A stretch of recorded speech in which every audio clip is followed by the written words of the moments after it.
Hey folks, welcome. Thanks for joining us on this very hot Wednesday 20th of September afternoon.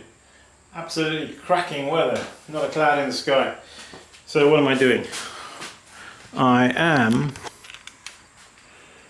I've got some pots here on the table I've been working on. Little just to bring you up to speed.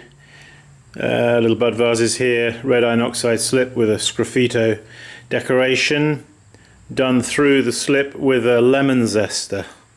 That's done with a lemon zester.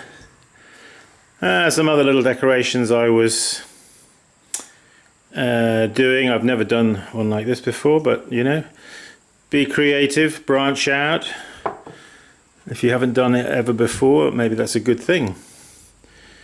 You have to try some new things, don't you? This is just simply done with the with a hacksaw blade, broken off hacksaw blade, like I've got right there. Very useful little tool to add to your toolkit is a hacksaw blade, a broken off hacksaw blade.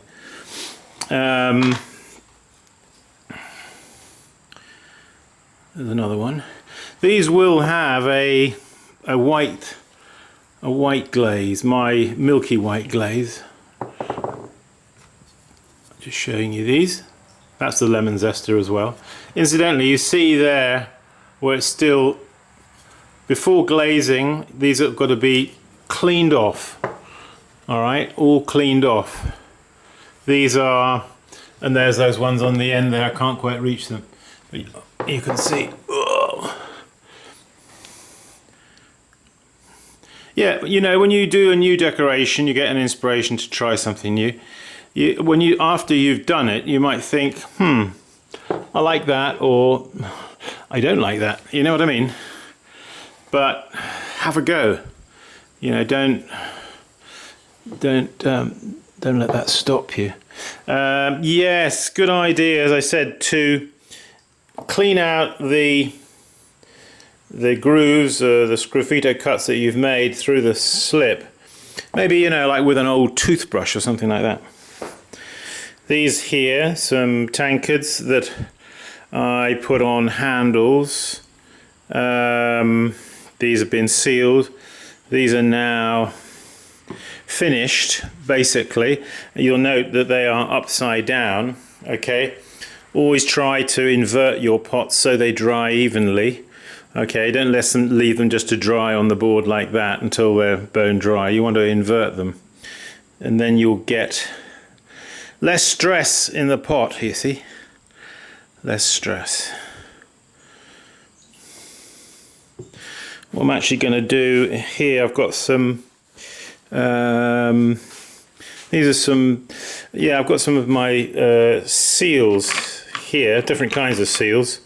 I've shown you these before, I know, but I'll mention them again. You know, you can make little stamps and seals out of clay and then bisque fire them, you see. I've got, again, be creative. You can make any number of different designs, you see, like this. Very easy to, and then of course I've got those wheels as well, those decorating wheels. So yeah, what I've been doing here with some of these is, I'll just show one or two of them to you. That's a little stamp. I don't know if that's coming out in the video. I sort of stamp them as you see, or impress them, let's say. A better word maybe. There's one which is the sort of like a snail. Where is he? That kind of one like that. I've done a few like that, a few of them, and that's another snail. These will be all the pots I'm showing you here, by the way, are all once fired. They're not going to be bisque fired. So what I have to do is get my thinking cap on, because I'm not bisquing on them. So I've got to think about hardness of the clay, how much moisture is in the clay, what glaze am I going to dip them in. It makes this part of the process somewhat faster. Yeah, these guys that are remaining here, this is a different one. Again, that's done with the hacksaw blade. In fact, I thought I'd do a few of those with that. Some of these other ones over here, I might do some wax on them and then dip them into those bud vases, into the slip. So let me just get a stool, sit myself, see if I can do this in an intelligent way. So you can see what I'm doing. Well, wait a minute, maybe I don't need to sit down, maybe I can do it standing up. This will be interesting, won't it? Okay, so here's this guy. So I might make a right hash of this. So I'm going to put a mark here, like that. There's one, and one above up there.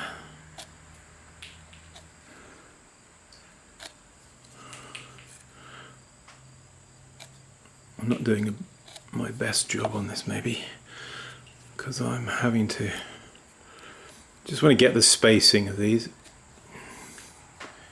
Oops, get in the camera.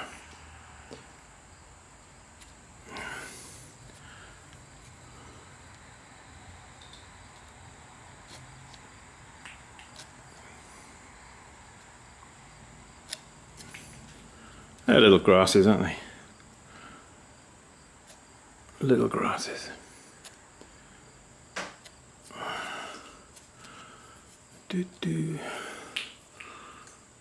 Yeah.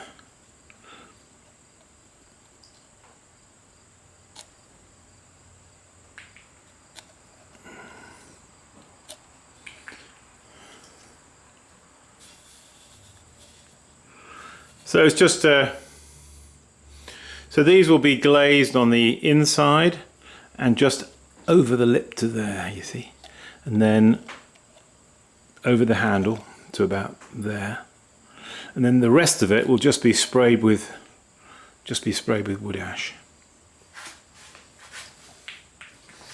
Okay, let's do another one. This time I think I am going to sit down. Why make life difficult? The only problem with doing this, I don't know if I'm in the camera or not. So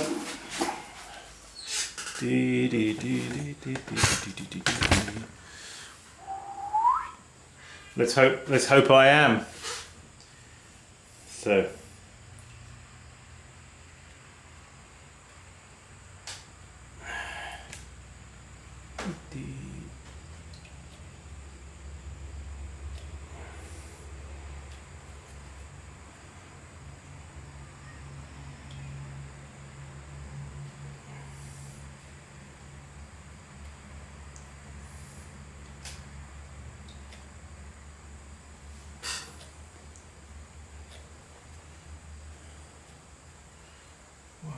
do.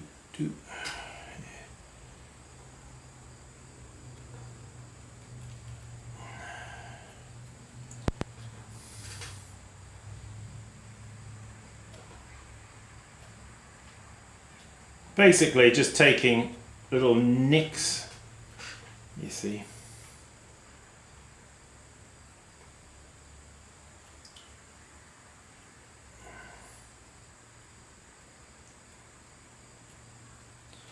Out of the clay. There it is.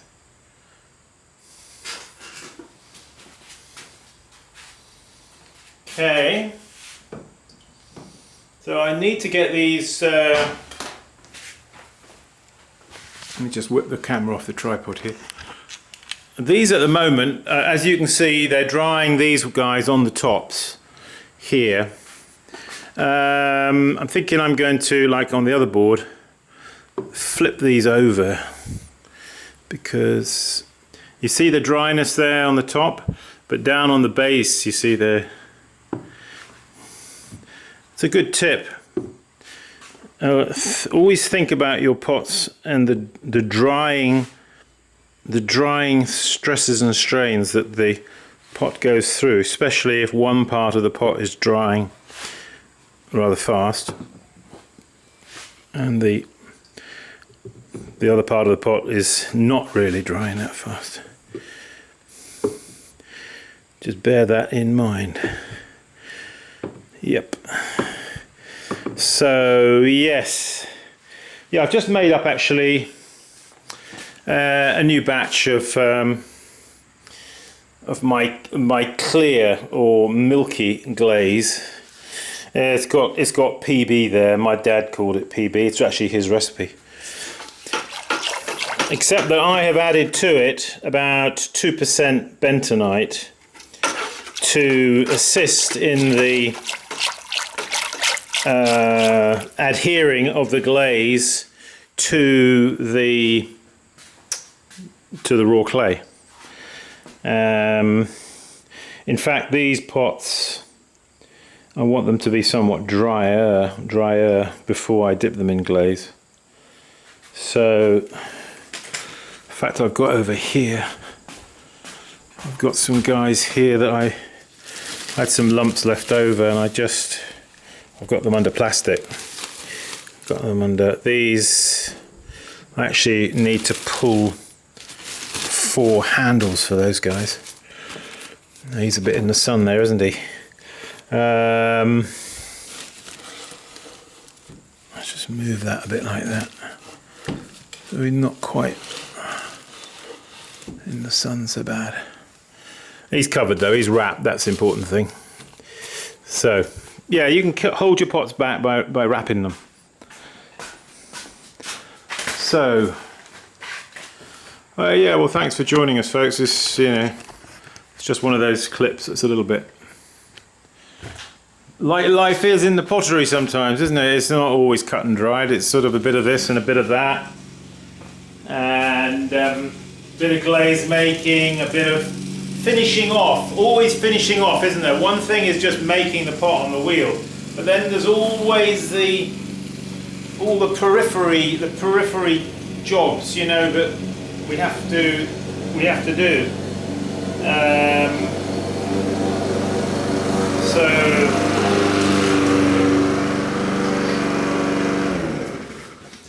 So yeah.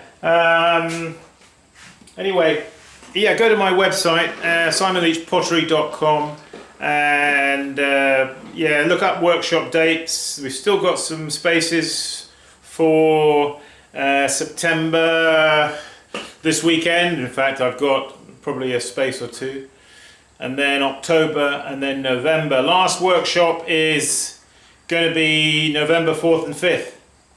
So if you still are thinking about coming, then that's your last chance. And I don't know what I'm doing next year yet. Might have a year off, who knows. That's another story. Anyway, yeah, thanks a lot for joining us, and as always, keep practicing. I'll see you soon. Bye bye.